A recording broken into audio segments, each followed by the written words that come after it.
Sultan Agung Hanyakrakkusuma lahir di Kutagede, Mataram pada tahun 1593.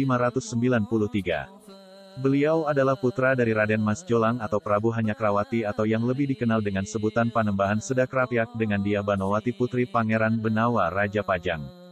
Dia Banowati yang kemudian bergelar Ratu Mas Hadi. Beliau terlahir dengan nama Raden Mas Jatmika atau Raden Mas Rangsang.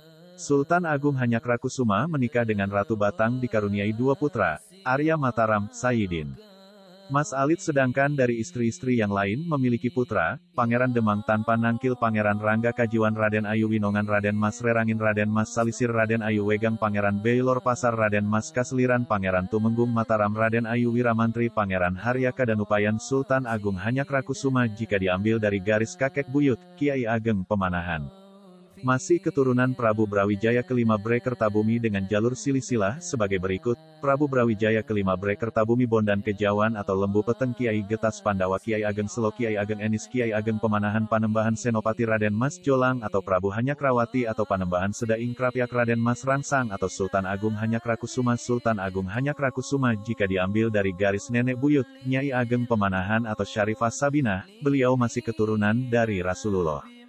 Dengan jalur silsilah sebagai berikut, Nabi Muhammad Rasulullah Sayyidah Fatimah Az-Zahra Ali bin Abi Thalib Al-Imam Al-Husain Al-Imam Ali Zainal Abidin Al-Imam Muhammad Al-Bakir Al-Imam Jafar Sadiq Al-Imam Ali Al-Uraidi Al-Imam Muhammad An-Nakib Al-Imam Isa Ar-Rumi Al-Imam Ahmad Al-Muhajir As-Sayyid Ubaidillah As-Sayyid Alwi As-Sayyid Muhammad As-Sayyid Alwi As-Sayyid Ali Hali Kasam As-Sayyid Muhammad Sahib Mirbat As-Sayyid Alwi Amil Faki As-Sayyid Abdul Malik Azmatkan As-Sayyid Abdullah As-Sayyid Ahmad Jalaluddin As-Sayyid Husain Jamaluddin As-Sayyid Ibrahim Zainuddin As-Samarkandi As-Sayyid Maulana Ishaq Ainul Yakin, Sunan Giri.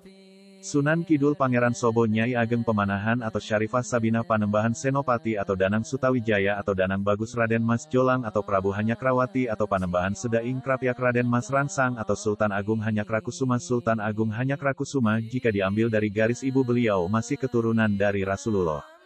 Dengan jalur silsilah sebagai berikut, Nabi Muhammad Rasulullah Sayyidah Fatimah Az-Zahra Ali bin Abi Thalib Al-Imam Al-Husain Al-Imam Ali Zainal Abidin Al-Imam Muhammad Al-Bakir Al-Imam Jafar Sadiq Al-Imam Ali Al-Uraidi Al-Imam Muhammad An-Nakib Al-Imam Isa Ar-Rumi Al-Imam Ahmad Al-Muhajir As-Sayyid Ubaidillah As-Sayyid Alwi As-Sayyid Muhammad As-Sayyid Alwi As-Sayyid Ali Hali Kasam As-Sayyid Muhammad Sahib Mirbat As-Sayyid Alwi Amil Faki As-Sayyid Abdul Malik Azmatkan As-Sayyid Abdullah As-Sayyid Ahmad Jalaluddin As-Sayyid Husain Jamaluddin Al-Akbar, Syekh Jumadil Kubro As-Sayyid Ibrahim Asmorokondi As-Sayyid Ali Rahmatullah atau Sunan Ampel Dewi Murtasimah atau Asyika istri Raden Patah Raden Trenggono Ratu Mas Cempaka Pangeran Benawa Pertama Diah Banowati atau Ratu Mas Hadi Raden Mas Rangsang atau Sultan Agung Hanyakrakkusuma. Sultan Agung Hanyakrakkusuma meninggal dunia pada tahun 1645 dimakamkan di Imogiri, sebelah selatan Yogyakarta. Beliau dibesarkan dan dididik oleh ayahanda Prabu Hanyakrawati atau Panembahan Sedaing Krapyak guru-guru Sultan Agung Hanyakrakkusuma Prabu Hanyakrawati Kiai Ageng Juru Martani Pangeran Mangkubumi Pangeran Purbaya anak-anak Sultan Agung Hanyakrakkusuma Arya Mataram, Sayyidin Mas Alit Pangeran Demang Tanpa Nangkil Pangeran Rangga Kajiwan Raden Ayu Winongan Raden Mas Rerangin Raden Mas Salisir Raden Ayu Wegang Pangeran Baylor Pasar Raden Mas Kasliran Pangeran Tumenggung Mataram Raden Ayu Wiramantri Pangeran Haryaka Danupayan Sultan Agung dilahirkan di daerah Mataram, Yogyakarta sekarang, pada tahun 1592 sebagai putra sulung dari Panembahan Hanyakrawati, Sutowijoyo, Raja Kerajaan Mataram Islam. Ibunya ialah Ratu Adi dari Pajang sebagai Garwa Patmi, istri utama Panembahan Hanyakrawati. Nama kecilnya adalah Mas Jatmika.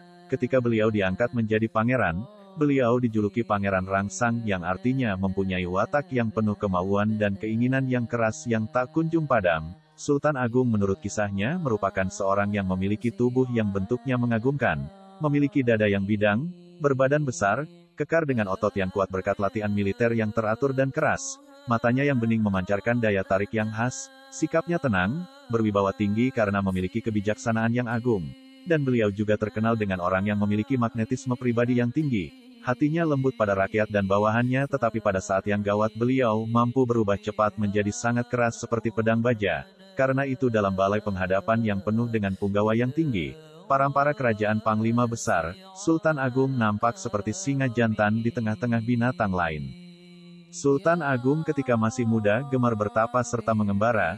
Tidak berbeda dengan kakeknya, Panembahan Senopati, gemar memberi sedekah, menyamar menjadi rakyat jelata, semboyannya bila kelak menjadi raja dapat melindungi rakyatnya secara adil, berwibawa, disegani oleh negara lain, dan selalu menjaga nama baik para leluhurnya. Bertapa adalah empuh jalan mistisisme di mana seseorang berlatih guna mengatasi aspek-aspek lahirnya, asketisme, yang bisa dilakukan dengan berpuasa, beribadah, berpantang melakukan hubungan seksual, meditasi, bangun sepanjang malam, berjaga di kuburan orang sakti, atau menyepi di gunung dan di goa. Tujuannya adalah penyucian guna mencapai samadhi, yakni keadaan pikiran yang bisa digambarkan sebagai sebuah konsentrasi lepas di dunia. Di situ orang menjadi terbuka untuk menerima tuntunan ilahiyah dan pada akhirnya penyingkapan misteri kehidupan dan pengungkapan asal tujuan. Pengangkatan Sultan Agung sebagai Raja Mataram menggantikan Hanyakrawati sempat menimbulkan polemik kerajaan karena terlahir dari Permaisuri II. Sementara Permaisuri I, Ratu Tulung Ayu Ponorogo, juga memiliki putra, Pangeran Martapura. Dalam tradisi kerajaan pada umumnya, putra mahkota dari Permaisuri utama yang seharusnya menjadi raja. Sultan Agung juga terlahir sebelum Hanyakrawati, Mas Jolang, berstatus putra mahkota.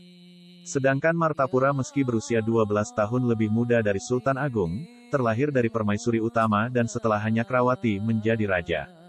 Penunjukan Sultan Agung sebagai raja didasarkan pada wasiat Hanyakrawati sesaat sebelum meninggal kepada Adipati Mandaraka, kelak setelah saya meninggal yang saya relakan menggantikan saya adalah Rangsang, akan tetapi karena Martapura pernah saya kudang menjadi raja maka angkatlah dia sebentar. Selanjutnya serahkan keraton kepada Rangsang. Selain itu, ada alasan bahwa Martapura 8 tahun terkadang goyah ingatan. Adipati Mandaraka Ki Juru Mertani, merupakan salah satu dari 3 cikal bakal Mataram, Ki Ageng Pemanahan, Ki Penjawi, Ki Juru Mertani. Ketiganya merupakan sahabat karib Sultan Hadiwijaya, Jaka Tingkir, dan sama-sama berguru kepada Sunan Kalijaga. Sejenak setelah Martapura naik tahta, Adipati Mandaraka membisikkan pada Martapura agar menyerahkan tahta kepada Rangsang, mematuhi amanat ayahandanya. Rangsang, 20 kemudian dinobatkan sebagai raja dengan gelar Sultan Agung Hanyakrakusuma. Tampil sebagai penjamin botoh pengangkatan Rangsang ini adalah Pangeran Purbaya. Barang siapa elit Mataram yang tidak menyetujui penobatan Rangsang, akan berhadapan dengan Pangeran Purbaya. Pangeran Purbaya adalah putra Panembahan Senopati dengan selir Rara Lembayung, putri Ki Ageng Giringil. Pangeran Purbaya merupakan saksi hidup kejayaan Sultan Agung hingga masa kepemimpinan Amangkurat I bersama Martalaya memimpin 10.000 pasukan Mataram untuk menundukkan Wirasaba dekat Mojoagung Jombang, 1615. Purbaya gugur dalam perang melawan pemberontakan Trunajaya, 1676 m. Umur 22 tahun, yakni dalam tahun 1613, Sultan Agung diangkat menjadi raja di kerajaan Mataram. Beliau terkenal tangkas, cerdas dan taat menjalankan agama Islam. Sultan Agung mempunyai kepribadian yang unik. Di satu sisi, beliau adalah seseorang yang taat beragama, di sisi lain, beliau mengkompromikan ajaran-ajaran Islam dengan budaya Jawa yang banyak dipengaruhi oleh kepercayaan animisme, dinamisme, Hindu dan Buddha. Sifat Sultan Agung yang rasional yang didukung oleh kemauan yang keras, pengamatan yang cermat dan pengawasan yang ketat disertai ketegasan yang tidak pandang bulu, membuat beliau lebih unggul daripada raja-raja lainnya. Sultan Agung bercita-cita menjadi seorang raja dalam arti kata seorang raja diraja, seorang Ratu Binatara, raja yang dipuja seperti dewa. Saya seorang raja dan bukan kepala pedagang seperti Raja Banten dan Surabaya, kata Sultan Agung kepada utusan VOC Kaspar van Surk, 1641, yang menghadapnya untuk mencari prioritas perdagangan. Babat Tanah Jawi menggambarkan Sultan Agung yang memiliki kesaktian yang luar biasa. Tidak sedikit mitos mengenai Sultan Agung beredar di kalangan rakyat. Misalnya diceritakan kesaktiannya yang luar biasa memungkinkan beliau tiap Jumat pergi ke Makkah untuk bersembahyang di Masjid Makkah.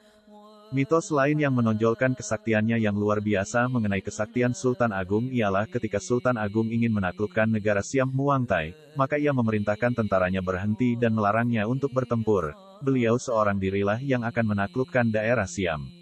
Sultan Agung menyamar sebagai orang Jawa biasa dan masuk ke daerah Siam yang pada saat itu tentara Siam berjejer siap siaga untuk menghadapi tentara Jawa. Sultan Agung kemudian meloncat di atas ujung mata tombak tentara itu dan menghitung jumlah mereka dengan berjalan di atas tombak-tombak tentara Siam. Melihat ini tentara Siam terkejut dan bertanya kepada Sultan Agung siapakah gerangan orang itu. Sultan Agung menjawab beliau adalah orang Jawa warga negara Sultan Agung. Mendengar itu Raja Siam berpikir dan kagum, kalau warga negaranya sudah begitu saktinya, lebih-lebih Sultan Agung sendiri, takut akan pikirannya sendiri. Raja Siam kemudian menyerah tanpa syarat. Tiap hari Senin dan Kamis, diadakan hari untuk menghadap Raja. Sultan Agung duduk di Siti Hinggil, batu datar. Di atas batu diletakkan kursi cendana berukir tempat duduk Sultan. Jumlah pejabat tinggi dan panglima perang yang menghadap sekitar 600 orang duduk bersila dalam jajaran lapis 3 berkeliling.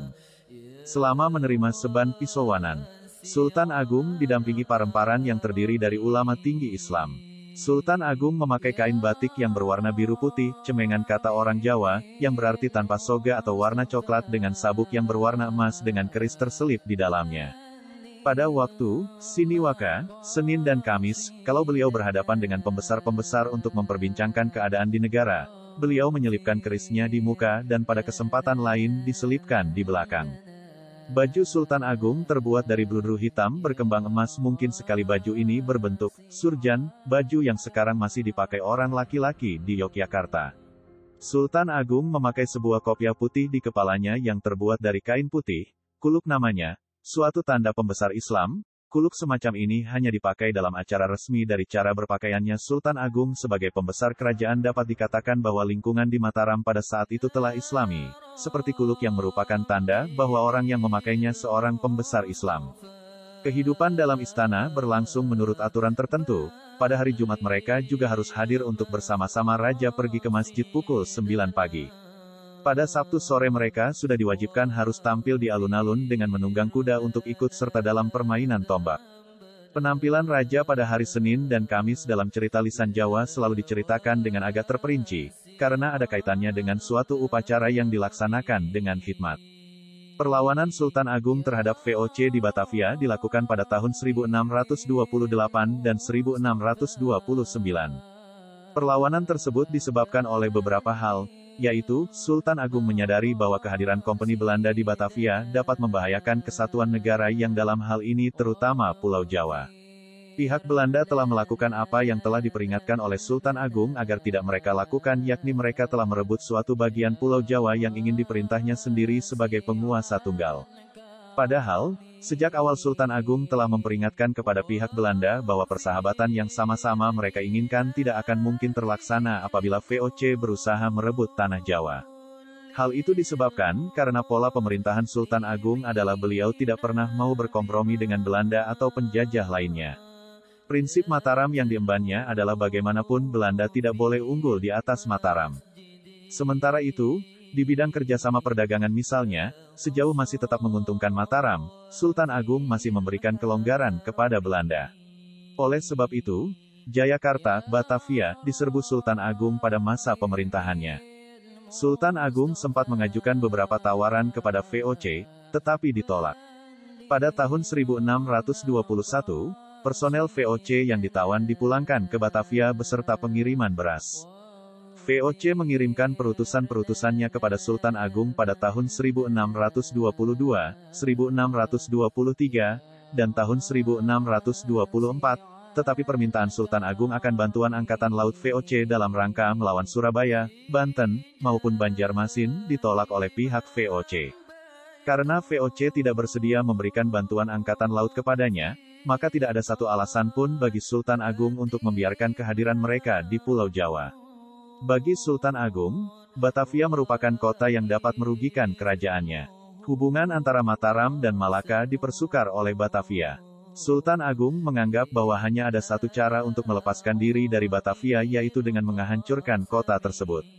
Sudah berkali-kali beliau mengirim utusan kepada VOC untuk mengirim wakil kepadanya, tetapi hal itu tidak dilakukan oleh pihak VOC. Atas dasar inilah Raja Mataram mengadakan persiapan untuk menyerbu Batavia. Imperialisme Belanda dengan VOC-nya mempunyai dua rencana kejahatan. Pertama, dalam proses mempercepat perebutan kekuasaan ekonomi Islam. Kedua, berlomba-lomba untuk memperoleh hegemoni antar imperialis Barat di Nusantara dan kerajaan Katolik Portugis juga Spanyol serta kerajaan Protestan Anglikan Inggris. Di bawah kondisi tantangan imperialis Protestan Belanda ini, menjelang penyerangan terhadap Batavia, Mataram giat melatih satuan-satuan angkatan perangnya. Dalam bidang persandian mengenal informasi tentang hal yang berhubungan dengan VOC, Sultan Agung memilih orang-orang yang mempunyai pengaruh, cerdas dan berpengalaman, tahu seluk-beluk mengenai VOC, serta pandai bergaul. Dalam ekspedisi pertama Sultan Agung memilih Kiai Rangga seorang tumenggung dari Tegal dan masih saudara tumenggung Baureksa dari Kendala. Dalam ekspedisi kedua yang dipilih adalah seorang penyelidik yang cerdik, ulet dan pandai dalam bertutur kata tanpa banyak dicurigai Belanda, yang bernama Warga. Taktik yang direncanakan oleh Sultan Agung untuk merebut Batavia adalah A. Menjepit Batavia dari darat selatan, dan dari laut utara. Serangan-serangan yang akan dilancarkan harus dijalankan dalam waktu yang tepat dan bersama-sama. B. Angkatan Laut Mataram menyamar sebagai pedagang bahan makanan dan membawa beras, ternak dan bahan-bahan lainnya untuk dijual ke VOC. Bahan makanan ini sebenarnya disediakan untuk prajurit Mataram selama perang di Batavia. C. Serangan mendadak oleh Angkatan Laut Mataram terhadap benteng pertahanan di tepi Laut Kastel, dan oleh Angkatan Darat terhadap kota Batavia yang ada di sebelah selatan. D. Apabila siasat itu dapat dilaksanakan, Belanda tidak akan bisa bergerak bila terpaksa serdadu VOC lari ke arah timur dan mereka akan terbenam ke dalam rawa-rawa yang luas. Jika lari ke arah barat, mereka akan jatuh ke tangan Pangeran Jayakarta dan Banten yang ada di sekitar daerah Tangerang, atau jatuh kepada orang-orang yang tidak menyukai Belanda yang telah merebut daerahnya, Jayakarta. Dalam bidang perdagangan Sultan Agung mengadakan siasat. Mulai tahun 1626 melarang penjualan beras ke Batavia dengan maksud agar perdagangan beras VOC menjadi macet dan tidak tergantung lagi pada beras dari Mataram. Ketika politik Sultan Agung tersebut akan dijalankan, secara tidak diduga, Pati melakukan pemberontakan pada tahun 1627. Untuk memadamkan pemberontakan tersebut, Mataram harus mengorbankan sebagian prajuritnya yang semula telah dipersiapkan untuk menyerang Batavia. Prajurit Pati yang akan disertakan dalam penyerangan ke Batavia, sekarang bercerai-berai akibat pertempuran melawan prajurit Mataram. Pertempuran tersebut membawa pengaruh terhadap persediaan bahan pangan. Pati yang kaya akan beras kini telah hancur, sehingga mengurangi persediaan bahan makanan bagi prajurit Mataram yang akan menyerang ke Batavia. Di bidang kekuatan, pasukan juga membawa kerugian yang besar bagi kepentingan Mataram, karena pertempuran tersebut banyak membawa korban, sehingga secara tidak langsung telah merugikan kekuatan militer Mataram. Pelaksanaan penyerangan terhadap VOC di Batavia oleh Sultan Agung meliputi beberapa tahapan yaitu, 1. Perencanaan Sultan Agung sebagai penguasa Mataram telah melakukan berbagai persiapan untuk mengadakan penyerangan, baik dengan cara diplomatik maupun dengan cara penyiapan pasukan militer. Itu semua adalah usaha untuk mematangkan rencana menyerang Batavia yang dianggap mengganggu terselenggaranya kekuatan tunggal di seluruh Jawa. Pada tahun 1628 mulai menyerang terhadap Batavia. Tindakan pertama adalah menutup hampir seluruh pantai utara Jawa bagi pedagang-pedagang asing dan semua beras tidak boleh dijual kepada Belanda. Tindakan-tindakan tersebut dikerjakan dengan rapi. Bahkan semua orang asing yang datang ke Mataram ditahan dan kantor perdagangan Inggris yang masih ada di Jepara ditutup untuk sementara waktu. Dengan adanya larangan-larangan itu menimbulkan kecurigaan bagi VOC, bahwa apa yang mereka takutkan selama ini akan segera menjadi kenyataan. Ketakutan itu adalah serangan Mataram terhadap Batavia, oleh sebab itu VOC mempersiapkan diri dan meningkatkan kewaspadaan. Namun mereka masih meragukan bahwa Sultan Agung dapat menggerakkan pasukannya secara besar-besaran, mengingat jarak sedemikian jauh dan begitu banyak tantangan alam yang akan dilalui. Akan tetapi ternyata keadaan menjadi sebaliknya. Hal ini terlihat di dalam surat Jacques Spex, Gubernur Hindia Belanda penggantian Peter Zoenkowen pada tahun 1629 kepada Dewan Penggurus VOC tertanggal 15 Desember tahun 1629 sebagai berikut. Sekarang kita menyaksikan sendiri suatu peristiwa yang sebelumnya oleh kita dan orang-orang lain dianggap tidak mungkin. Ialah gerakan tentara Mataram secara besar-besaran dengan membawa persenjataan berat dari daerah-daerah pedalaman yang jauh sekali melalui rawa-rawa yang luas dan daerah kosong, ganas, dan berhutan-hutan menuju daerah yang Batavia. Kebanyakan dari kita yang telah melihat jalan-jalan, rawa-rawa, sungai-sungai di sekitar Sungai Kerawang, berpendapat bahwa tidak akan mungkin dapat membawa meriam melalui daerah ini. Tetapi apa yang sekarang terjadi membuktikan justru yang sebaliknya. Penyerangan Sultan Agung ke Batavia ternyata menjadi kenyataan. Pada tanggal 13 April tahun 1628 datanglah orang-orang Mataram di Batavia di bawah pimpinan Kiai Rangga. Rombongan yang menyatakan utusan dari Tumenggung Tegal itu membawa serta 14 perahu yang bermuatan beras. Utusan tersebut menghadap VOC dan memohon agar VOC mau membantu untuk melawan Banten dan sebagai tindakan pendahuluan hendaknya mereka mengirim utusan itu, selain untuk menyelidiki keadaan terakhir kota Batavia, juga untuk mengalihkan perhatian VOC agar maksud Mataram untuk menyerang Batavia tidak diketahui atau setidak-tidaknya perhatian VOC tidak sepenuhnya terpusat pada Mataram. Pasukan Mataram sebelum diberangkatkan ke Batavia berkumpul di suatu tempat, yakni di sebelah timur Cirebon, ketika pasukan Mataram yang berasal dari ibu kota Mataram di bawah pimpinan Kiai Adipati Mandureja tiba di tempat yang telah ditentukan. Ternyata pasukan-pasukan yang datang dari daerah pesisir telah berada di tempat itu. Kemudian semua pasukan diberangkatkan ke Batavia dengan menggunakan kapal layar dan dalam perjalanan mereka singgah di Cirebon. Pada tanggal 22 Agustus tahun 1628 dimulai dengan mengirim 59 sebagai kapal biasa agar kapal-kapal itu dapat mendekati pelabuhan. Kapal tersebut memuat 153 ekor lembu, 120 las beras, 1 las sama dengan 30 liter, 10.600 ikat padi, 26.000 kelapa, 5.900 batang gula dan lain sebagainya. Kapal-kapal tersebut dilengkapi tidak kurang dari 900 awak kapal. Melihat situasi demikian, pihak VOC curiga karena banyaknya kapal yang datang. Oleh sebab itu kapal-kapal tersebut tidak diperkenankan masuk ke pelabuhan, yakni memasuki Sungai Ciliwung dan menahan mereka di tepi laut. Peristiwa ini di luar dugaan prajurit Mataram, karena menurut perintah dari penguasa di Mataram mereka harus menguasai di Ciliwung dan melabuh di tepi Sungai Ciliwung antara benteng dan kota Batavia. Di daerah ini para prajurit Mataram mengadakan serangan mendadak, agar Katewel dan kota menjadi terpisah. Kastel merupakan sasaran yang utama bagi pasukan yang bergerak dari arah utara. Setelah utusan Mataram dapat meyakinkan Belanda bahwa mereka itu adalah pedagang biasa dan bukan merupakan prajurit, akhirnya mereka diizinkan masuk Muara Ciliwung, tetapi yang diperbolehkan masuk hanya 20 kapal, sedang kapal yang lain disuruh menunggu di tepi laut. Hal ini merupakan hambatan yang tidak pernah diperkirakan sebelumnya. Pada tanggal 24 Agustus tahun 1628 datang armada kedua dengan 7 buah kapal yang pura-pura akan pergi ke Malaka untuk mengangkut beras dan garam. Kepada VOC mereka menyatakan bahwa mereka hanya untuk meminta izin perjalanan pas. Pihak VOC tidak memberikan izin masuk bahkan mencurigai kapal-kapal tersebut. Patroli VOC semakin diperkuat, jalan-jalan dan sungai-sungai ditutup. Pada tengah malam tanggal 24/25 Agustus tahun 1628 Batavia diserang tanpa menunggu saat datangnya tentara dari darat atau dari selatan yang dipimpin oleh Tumenggung Baureksa. Mereka tidak menyadari bahwa 7 kapal yang membawa senjata tersebut belum sempat membagi-bagikan senjatanya karena selalu dihalang-halangi oleh VOC. Kemudian pasukan Mataram menyerang VOC yang sedang berjaga di antara benteng. Dengan berani orang-orang Mataram masuk ke dalam benteng dengan jalan memanjat tembok-tembok benteng yang sedang dibangun. Walaupun bersenjata apa adanya seperti keris dan pedang orang-orang Mataram mengadakan penyerangan dan mengamuk dengan penuh keberanian. Karena persenjataan yang kurang memadai, pasukan Mataram yang jumlahnya 750 orang dapat dikalahkan. Pendaratan pasukan Mataram yang ketiga terjadi pada tanggal 25 Agustus tahun 1628 dengan menggunakan 27 kapal perang. Kapal-kapal ini berpangkalan di muara Sungai Marunda yang letaknya di sebelah timur melaporkan kedatangannya pada pemimpin pasukan Mataram yang telah ada di kota Batavia. Kedatangan pasukan Mataram yang ketiga ini membuat VOC lebih waspada di mana mereka menambah kewaspadaannya dan menyiapkan perlengkapan perangnya. Pasukan Mataram yang menempuh jalan darat gelombang pertama datang pada tanggal 26 Agustus tahun 1628 di bawah pimpinan Tumenggung Baureksa, dengan kekuatan 10.000 orang. Kedatangan pasukan ini terlambat 2 hari untuk mengadakan pendobrakan serentak terhadap benteng-benteng di Batavia. Mereka hanya bertemu satuan angkatan laut yang gagal merebut benteng-benteng VOC.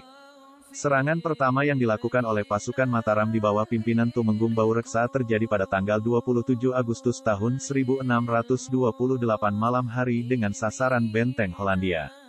Serangan ini disambut oleh VOC dengan tembakan-tembakan artileri. Namun pasukan Mataram berhasil menguasai pintu gerbang kota setelah membinasakan penjaga-penjaganya. Serangan dilancarkan semalam suntuk, mengakibatkan VOC hampir kehabisan peluru dan banyak landasan meriam yang rusak. Untuk menghindari tembakan-tembakan artileri Belanda, pasukan Mataram membuat kubu-kubu pertahanan dari pohon kelapa dilengkapi dengan parit-parit perlindungan. Akibat serangan yang dilakukan pasukan Mataram, banyak orang Belanda yang panik dan lari ketakutan, terutama wanita dan anak-anak. Mereka mengungsi dan lari ke dalam benteng. Sementara itu, pasukan VOC yang sudah terdesak tertolong dengan datangnya bantuan dari kapal perang yang melakukan patroli di perairan Banten dengan kekuatan 200 orang serdadu bersenjata lengkap. Pada waktu itu pasukan Baureksa melakukan serangan terhadap Belanda, dibantu oleh pasukan-pasukan Front Selatan dan prajurit-prajurit Sumedang di bawah pimpinan Adipati Ukur. Dalam menghadapi serangan pasukan Adipati Ukur, pasukan VOC mengundurkan diri sambil melakukan bimi hangus dengan maksud untuk mengumpulkan kekuatan dan memusatkan pertahanannya di benteng yang ada di sebelah utara. Kemudian Tumenggung dan Adipati Ukur mengadakan konsolidasi untuk mengatur dan merencanakan serangan selanjutnya. Pada tanggal 3 September tahun 1628 para prajurit dikerahkan untuk membuat tanggul perlindungan, dilengkapi 2 buah meriam yang menghadap ke benteng Hollandia. Serangan-serangan pasukan Mataram terus dilancarkan, mengakibatkan rusaknya benteng Hollandia. Meskipun tidak begitu parah, serangan berikutnya dilakukan pada malam hari pada tanggal diserang secara mendadak. Demikian juga pada siang hari, para prajurit Mataram menyerang patroli-patroli VOC. VOC merasa terdesak oleh serangan-serangan yang dilakukan oleh pasukan Mataram. Untuk mengatasi hal tersebut, VOC menyediakan hadiah 100 rela bagi siapa saja yang dapat menangkap prajurit Mataram. Pertempuran selanjutnya terjadi pada tanggal 10 September tahun 1628 di front utara sekitar Sungai Marunda antara Satuan Angkatan Laut Mataram dan Angkatan Laut VOC. Pasukan VOC melarikan diri ke dalam kota, setelah mengalami tekanan-tekanan berat. 2 hari kemudian, tepatnya pada tanggal 12 September tahun 1628 VOC secara mendadak mengadakan serangan terhadap pasukan Mataram. Mereka berhasil menghancurkan garis depan pasukan Mataram karena mendapat bantuan tembakan dari dalam benteng, dan parit-parit perlindungan pasukan Mataram dibakar. Sementara itu, bahan-bahan persediaan logistik Mataram sudah menipis. Untuk mengatasi kekurangan itu, bahan makanan kemudian didatangkan dari Banten dan Sumedang. Pada tanggal 22 September tahun 1628 meletuslah serangan umum yang telah direncanakan oleh Tumenggung. Baureksa utamanya adalah benteng-benteng VOC, Benteng Bommel dan Friesland yang terletak di sebelah selatan Benteng Induk. Akibat serangan itu benteng Hollandia rusak berat dan hampir jatuh ke tangan prajurit Mataram. Akan tetapi bantuan VOC yang datang dari benteng utara tepat pada waktunya. Mereka berhasil menyelamatkan benteng tersebut. Prajurit Mataram kemudian mundur dan kembali ke garis pertahanan semula. Meskipun dengan kondisi fisik yang sudah lemah akibat pertempuran yang terus-menerus, namun semangat tempur dari prajurit Mataram di bawah pimpinan Tumenggung Baureksa tidaklah goyah. Pasukan Mataram tetap bertahan di depan benteng dalam garis pertahanan yang mereka buat dari tanah dan diperkuat dengan batang-batang pohon kelapa dan pinang. Hampir sebulan lamanya, mereka hidup di tengah rawa-rawa yang penuh dengan gangguan nyamuk dan binatang melata. Sementara itu Tumenggung Baureksa berada di garis pertahanan yang kedua untuk dapat mengamati dan mengawasi jalannya bahkan sampai meninggal dunia, sehingga kekuatan prajurit Mataram menjadi berkurang. Pada tanggal 21 Oktober tahun 1628 serangan balasan dari pihak VOC dilancarkan dengan kekuatan pasukan 2.866 orang. Akibat serangan ini menimbulkan banyak kerugian di pihak pasukan Mataram. Kerugian terbesar adalah gugurnya Tumenggung Baureksa beserta anak-anaknya dan juga beberapa korban lainnya. Dengan gugurnya Panglima pasukan Mataram, mengakibatkan moral para prajurit Mataram menjadi lemah, sedangkan prajurit-prajurit Sumedang dan Ukur, akibat tekanan-tekanan yang dilakukan VOC, melarikan diri ke Gunung Lumbung di daerah Banten. Selain itu VOC juga mengirimkan angkatan lautnya ke Marunda untuk menghancurkan angkatan laut Mataram yang telah mundur ke tempat itu dengan membawa sisa pembekalan yang masih ada.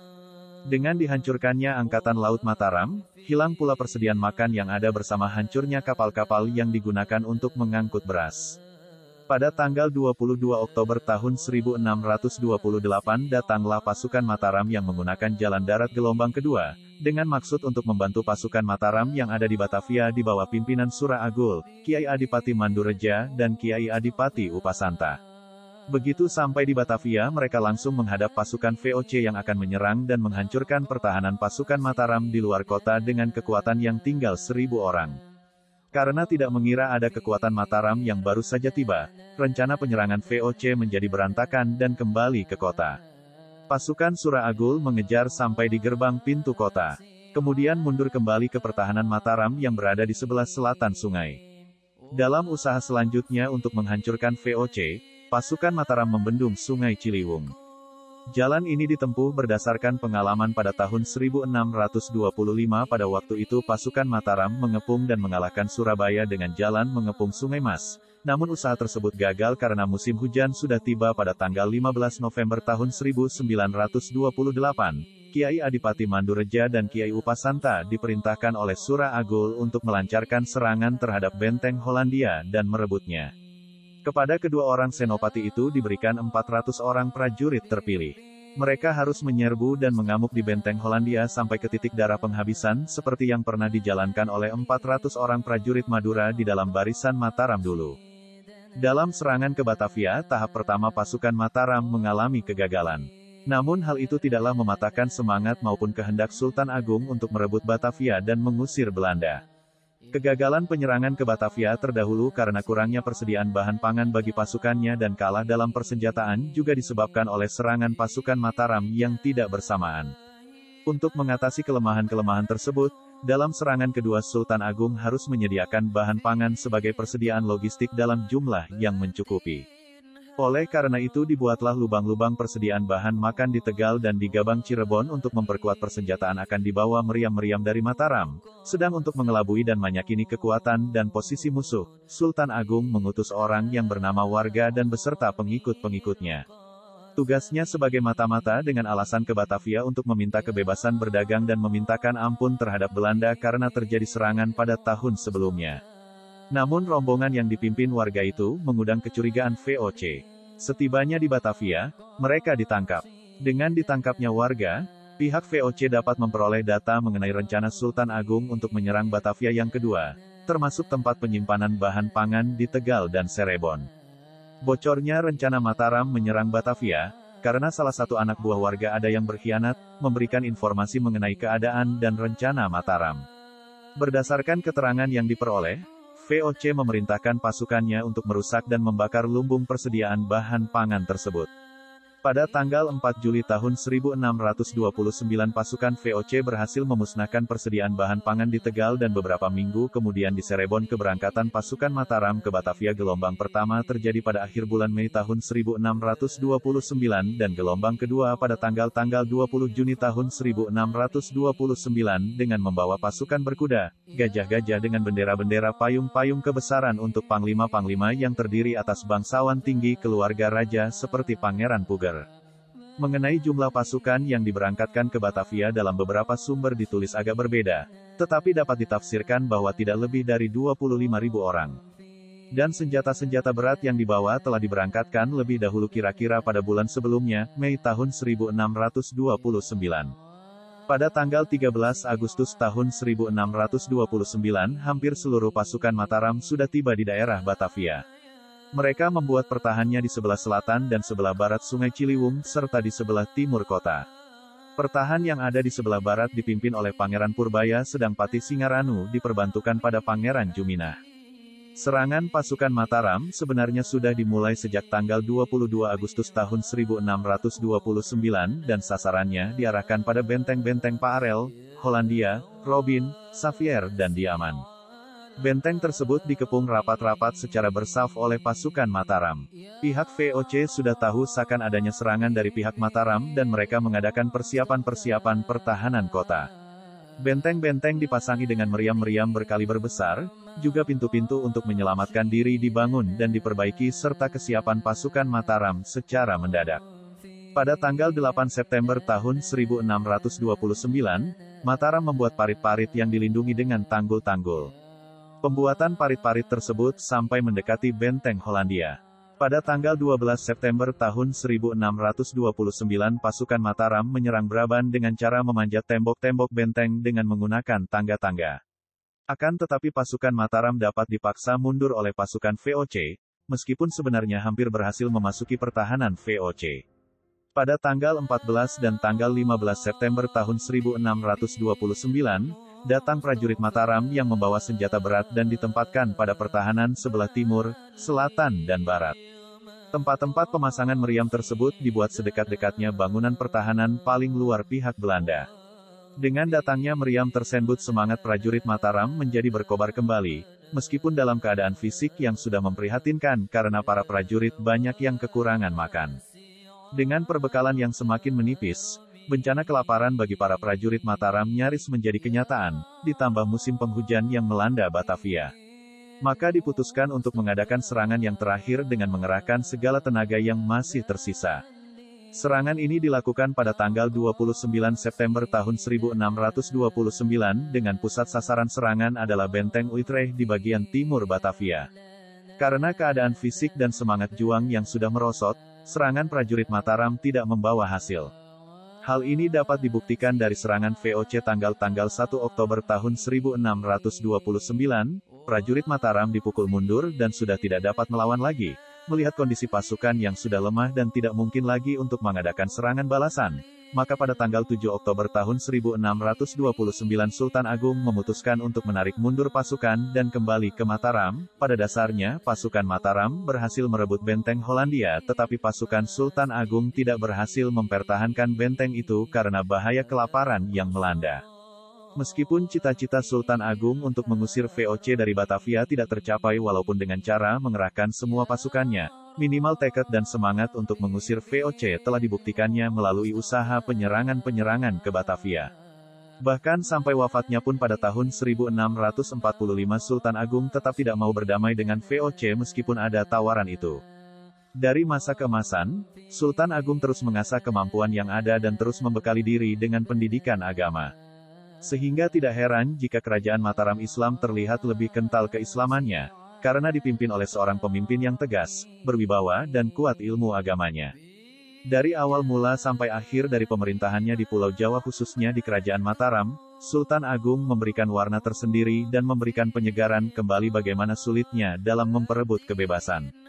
Dan hal ini terbukti sampai saat sekarang ini langgar, masjid, dan tempat-tempat sekolah pesantren masih bisa dinikmati oleh setiap orang.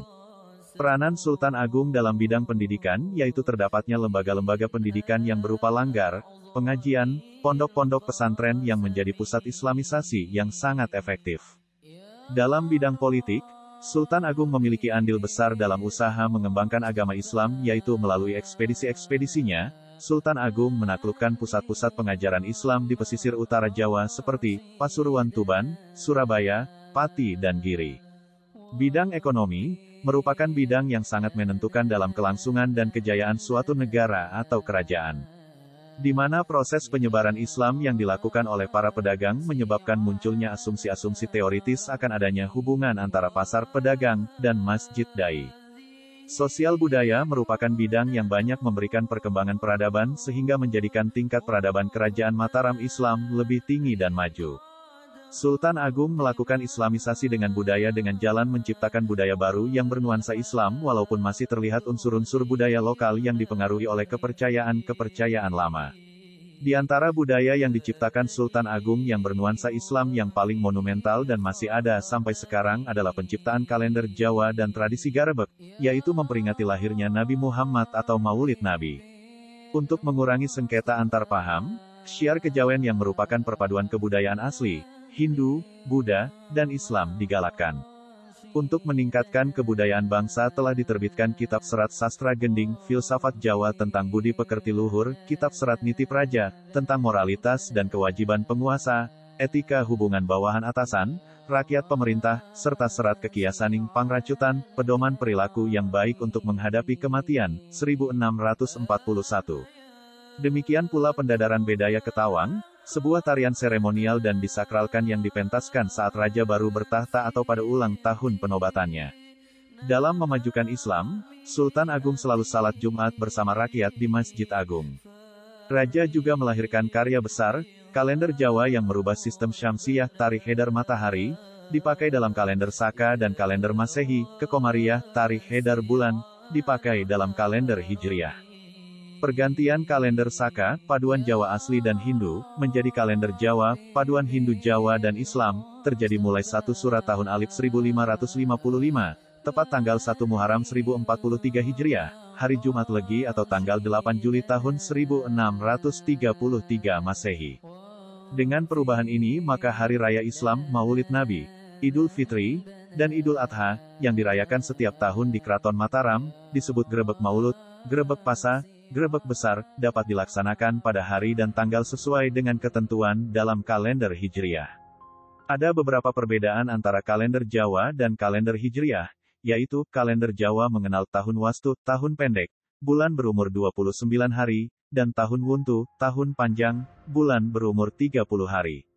Dalam satu windu, siklus 8 tahunan, ada 3 tahun panjang, Jimangkir, berumur masing-masing 355 hari, selebihnya 5 tahun pendek, Alif, Jimawaldal, Wawu, berumur masing-masing 354 hari.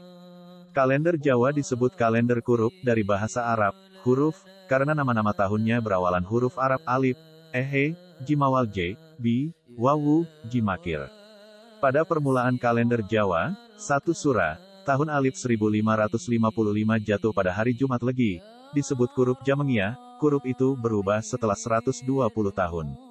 Tanggal 1 Sura tahun Alif 1675 jatuh pada hari Kamis Kliwon, disebut Kurup Kamsiyah, umurnya 72 tahun.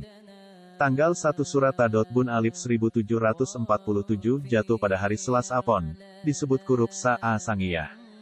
Kalender Jawa mempunyai 3 Tadotbun panjang dalam satu windu, sedangkan kalender Hijriah mempunyai 11 tahun panjang dalam siklus 30 tahunan. Penamaan bulan dalam kalender Jawa juga berbeda, yaitu, Muharram Sura, Safar Sapar, Rabiul Awal Maulud, Rabiul Akhir Bagda Maulud, Jumadil Awal Jumadil Awal, Jumadil Akhir Jumadil Akhir, Rajab Rejeb, Syakban Ruwah, Ramadan Pasa, Syawal Sawal, Zulqa'dah Dzulqaidah, Dzulhijjah Besar. Sementara dari kalender Saka yang tetap dilestarikan adalah hari-hari Pasarayan Pahing, Pon, Wage, Kliwon, Legi, Pranatawangsa, Kasa, Karo, Katelu, Kapat, Kalima, Kanem, Kapitu, Kawolu, Kasanga, Kasapuluh, Desta, Sada, dan Pawukon, Sinta, Landep, Wukir, Kuranti, Tolu, Gumbrek, Wari Galit, Wari Gagung, Julungwangi, Sungsang, Galungan, Kuningan, Langkir, Mandasia, Julung Pujut, Pahat, Kurwelut, Marakeh, Tambir, Madangkungan, Maktal, Wuye, Manail, Perang Bakat, Bala, Wukgu, Wayang, Kulawu, Dukut, Watu Gunung, dan lain-lainnya seperti Paringkelan, Padewan, Padangon. Tujuan Sultan Agung melakukan reformasi tidak hanya sebatas perluasan pendalaman syiar Islam, melainkan juga membangun perekat persatuan kesatuan kubu syarat konflik Abangan vs Mutihan, melalui pembauran otoritas politik dan agama sinergik di tangan raja. Penyelamatan agama oleh raja dari pembusukan dan pembelusukan oleh para pengambil kesempatan dalam kesempitan, wajib hukumnya kala itu. Raja tidak lagi perlu mohon restu Sunan Giri sebelum dinobatkan. Berakhirlah teokrasi Paus Van Java di Kerajaan Jawa. Setelah menguasai ujung timur, Belambangan, 1641, Sultan Agung G melakukan langkah simbolis penting, yaitu memiliki gelar Sultan dengan nama Arab dari Mekah. Ketika itu penguasa Banten, Pangeran Ratu, tahun 1596 sampai tahun 1640, adalah Raja Jawa pertama pemakai gelar Arab dari Mekah, Sultan Abul Mafakir Mahmud Abdul Qadir, 1638. Karena enggan ketinggalan, Sultan Agung mengirim Patih Dirantaka, tahun 1637 sampai 1641, ke Mekah untuk minta gelar Sultan dengan nama Arab bagi dirinya.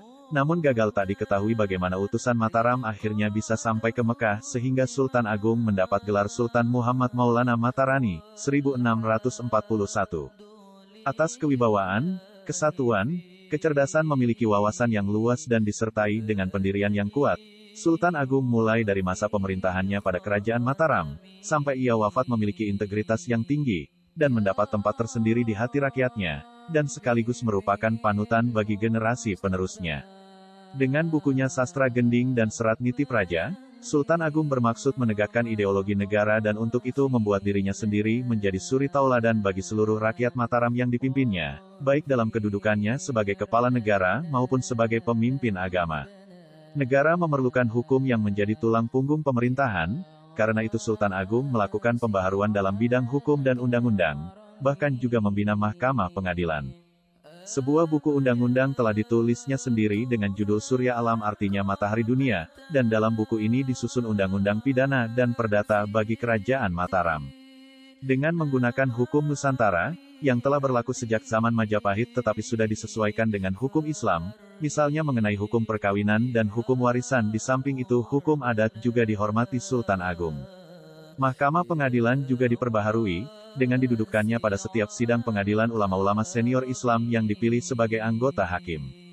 Dengan demikian Sultan Agung mengharapkan bahwa alat kelengkapan negara hukum yang berdaulat makin disempurnakan.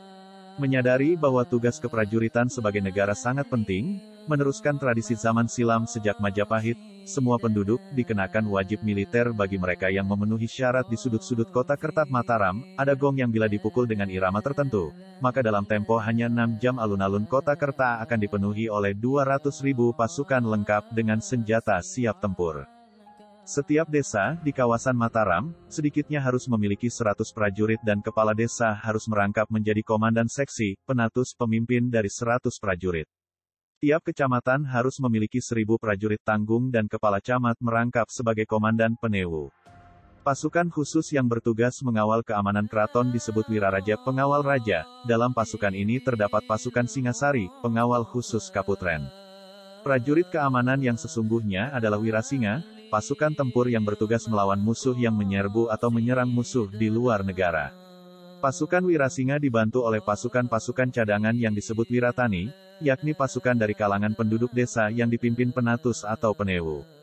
Pasukan Wiratani sehari-harinya bekerja sebagai petani, tetapi pada saat-saat genting harus dapat dikerahkan memanggul senjata sebagai prajurit perang.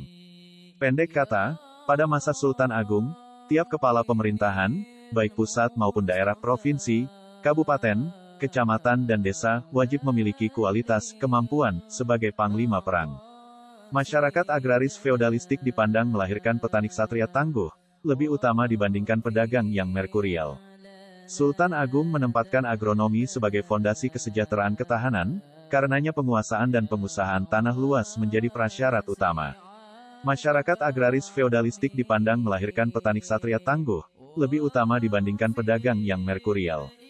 Lain dari pesisiran yang terprogram tuna sanak waton hati sathak, tak peduli kerabat yang penting untung laba, orang pedalaman, alergi, baten, keuntungan, dari pajak dan dagang. Sultan Agung mencermati perilaku pedagang yang umumnya dijalani sebagai profesi bupati-bupati pesisir.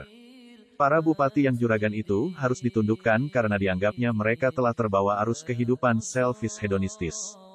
Sultan Agung dalam kepemimpinannya sangat memprioritaskan pembangunan fisik dan untuk mensejahterakan dan menyejukkan hati rakyat pembangunan fisik meliputi pembukaan sawah-sawah baru, bendungan dan jaringan irigasi. Kerajaan Mataram Islam ini memiliki peranan yang cukup besar sejak abad ke-16 sampai datangnya penetrasi Barat di Jawa Tengah. Keterlibatan tokoh-tokoh agama, konsep perluasan wilayah Raja-Raja Mataram dan berbagai intrik yang terjadi di kerajaan atau keraton adalah hal-hal yang menarik yang mewarnai sejarah kerajaan Mataram. Penguasa kerajaan Mataram Islam yang terbesar yang sangat berperan dalam mengembangkan agama Islam di Pulau Jawa adalah Sultan Agung Hanyakrakkusuma. Di bawah pemerintahannya tahun-tahun 1613 sampai tahun 1645 Mataram mengalami masa kejayaan. Ibu kota kerajaan Kota Gede dipindahkan ke Keraton Pleret. Sultan Agung merupakan sultan yang paling terkenal dalam urutan nama-nama sultan yang memerintah kerajaan Mataram. Di bawah pemerintahan sultan ini, kerajaan Mataram Islam dapat mencapai kejayaannya. Sultan Agung juga merupakan raja yang menyadari pentingnya kesatuan di seluruh tanah Jawa. Sultan Agung adalah raja ketiga Mataram yang memerintah dari tahun-tahun 1613 sampai tahun 1645 Sultan Agung merupakan anak dari Panembahan Sedaing Krapyak, dan cucu dari Panembahan Senapati. Di bawah pemerintahannya, Sultan Agung telah berhasil membawa Mataram ke puncak kejayaan dengan pusat pemerintahan di Yogyakarta. Sultan Agung berkuasa pada tahun-tahun 1613 sampai tahun 1645 di mana pada masanya ia berkeinginan untuk mempersatukan wilayah Nusantara. Daerah demi daerah ditaklukkannya. Pemerintahan Sultan Agung yang lamanya 32 tahun ini berdasarkan gerak strategisnya dapat dibagi atas dua bagian yang sama panjangnya, yakni 16 tahun bergerak ke arah timur dan 16 tahun bergerak ke arah barat. Adapun perinciannya yaitu pada tahun-tahun 1613 sampai tahun 1625 yang lamanya 12 tahun berisi aneka usaha penaklukan terhadap daerah-daerah di Jawa Tengah dan Jawa Timur yang kemudian diakhiri dengan menyerahkan kota Surabaya pada tanggal 1 Mei tahun 1625. Tahun-tahun 1626 sampai tahun 1636, penaklukan dilakukan untuk menghancurkan kota-kota di arah barat. Tahun-tahun 1637 sampai tahun 1641 berisi gerakan militer ke Jawa Timur. Fase ini berpuncak pada tahun 1639 dengan menyerahkan Belambangan dan berakhir dengan ancaman dari pihak Belanda kepada Mataram. Setelah Malaka direbut oleh Belanda dari tangan bangsa Portugis pada tahun 1641. Dalam 4 tahun terakhir, yaitu tahun 1641 sampai tahun 1645 merupakan usaha pergerakan ke barat yang berupa pembentukan kelompok-kelompok kuat di Jawa Barat dengan mendirikan koloni pertahanan di Sumedang dan Ukur, juga membuka daerah transmigrasi di daerah Kerawang. Kedua, di bawah pemerintahan Sultan Agung, Mataram mengalami puncak kejayaan dengan dibuktikan atas keberhasilan Sultan Agung dalam menjalankan roda pemerintahan. Meskipun pada dasarnya cita-cita dari Sultan Agung untuk menaklukkan balada dari Batavia tidak berhasil, tetapi paling tidak di bawah kekuasaan Sultan Agung terjadi perkembangan dari segala aspek, yaitu terutama aspek pendidikan, politik, ekonomi, serta sosial dan kebudayaan. Sehingga tidaklah heran jika sampai saat sekarang ini pun Sultan Agung masih terus dikenang dan mempunyai tempat tersendiri di hati masyarakat karena kegigihan, keluasan dalam bergaul, sehingga mencetak Sultan Agung menjadi sosok pemimpin yang tangguh, kuat dan teguh dalam pendirian. Peranan Mataram untuk memajukan agama, pertanian dan perdagangan terus dikembangkan. Hal ini terbukti setiap raja-raja yang memerintah selalu memperhatikan kehidupan dan kemakmuran rakyat yang dipimpinnya, sehingga setiap penaklukan daerah lain selalu menamakan dan mengajarkan ajaran yang dianutnya untuk dikembangkan di daerah yang telah dikuasainya. Hal ini sangat menggembirakan karena agama Islam dapat berkembang dengan baik di Pulau Jawa. Dari awal mula sampai akhir dari pemerintahannya di Pulau Jawa khususnya di Kerajaan Mataram, Sultan Agung memberikan warna tersendiri dan memberikan penyegaran kembali bagaimana sulitnya dalam memperebut kebebasan. Dan hal ini terbukti sampai saat sekarang ini langgar, masjid, dan tempat-tempat sekolah pesantren masih bisa dinikmati oleh setiap orang. Peranan Sultan Agung dalam bidang pendidikan yaitu terdapatnya lembaga-lembaga pendidikan yang berupa langgar, pengajian, pondok-pondok pesantren yang menjadi pusat islamisasi yang sangat efektif. Dalam bidang politik, Sultan Agung memiliki andil besar dalam usaha mengembangkan agama Islam yaitu melalui ekspedisi-ekspedisinya. Sultan Agung menaklukkan pusat-pusat pengajaran Islam di pesisir utara Jawa seperti Pasuruan, Tuban, Surabaya, Pati dan Giri. Bidang ekonomi merupakan bidang yang sangat menentukan dalam kelangsungan dan kejayaan suatu negara atau kerajaan. Di mana proses penyebaran Islam yang dilakukan oleh para pedagang menyebabkan munculnya asumsi-asumsi teoritis akan adanya hubungan antara pasar pedagang dan masjid dai. Sosial budaya merupakan bidang yang banyak memberikan perkembangan peradaban sehingga menjadikan tingkat peradaban Kerajaan Mataram Islam lebih tinggi dan maju. Sultan Agung melakukan islamisasi dengan budaya dengan jalan menciptakan budaya baru yang bernuansa Islam walaupun masih terlihat unsur-unsur budaya lokal yang dipengaruhi oleh kepercayaan-kepercayaan lama. Di antara budaya yang diciptakan Sultan Agung yang bernuansa Islam yang paling monumental dan masih ada sampai sekarang adalah penciptaan kalender Jawa dan tradisi Garebeg, yaitu memperingati lahirnya Nabi Muhammad atau Maulid Nabi.